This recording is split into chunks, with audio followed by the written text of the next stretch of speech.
من الشيطان الرجيم. بسم الله الرحمن الرحيم. ألم نشرح لك صدرك. هذا الخطاب موجه على وجه الخصوص إلى مقام النبي محمد صلى الله عليه وآله وسلم. يعني يا محمد أخبر أمتك أن الله سبحانه وتعالى قد شرح صدري، أي وسع صدره بالإيمان، ووسع صدره للرسالة، ووسع صدره بالحكمة، فيصبح صدر النبي صلى الله عليه وآله وسلم واسعا ورحبا لحمل الرسالة الإسلامية. أي شرح الله صدر النبي بالإسلام. لماذا؟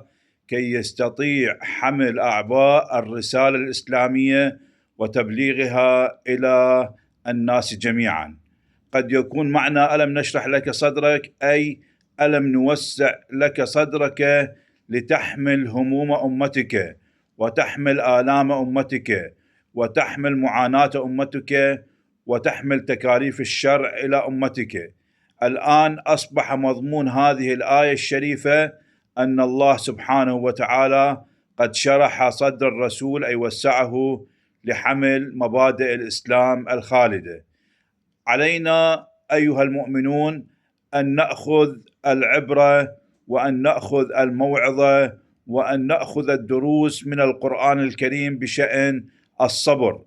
الرسول الأكرم صلى الله عليه وآله وسلم لما كان صابرا، ولما صبر على الأحكام، ولما صبر على أحكام الدنيا، الله سبحانه وتعالى شرح صدره لهذه الحياة، واستطاع أن ينال الكمالات والسعادات الدنيوية والأخروية.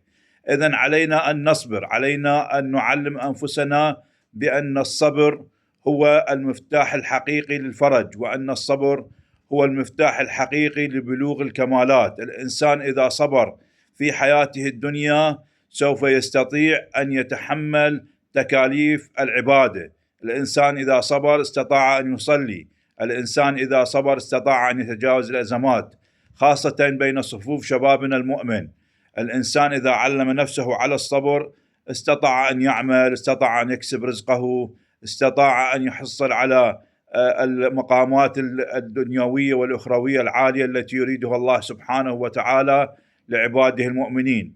الله سبحانه وتعالى في هذه الآية المباركة قد يشير إلى الأمة الإسلامية، يعني من وجه العموم أن شرح الصدر قد يكون للمؤمنين كذلك. أي ألم نشرح لك صدرك يا محمد ممكن أن ينطبق على الإمام علي عليه السلام، على السيدة فاطمة الزهراء عليه السلام، على أهل البيت عليهم السلام، على سلمان المحمدي، على المؤمنين والمؤمنات من آل محمد أو أتباع محمد عليهم الصلاة والسلام. كل هذه الدلائل واردة في هذه الآية المباركة، لأن القرآن الكريم خطابه يكون خاص وعام، خاص لمحمد وعام لأمة محمد ومن أتباعهم عليهم الصلاة والسلام.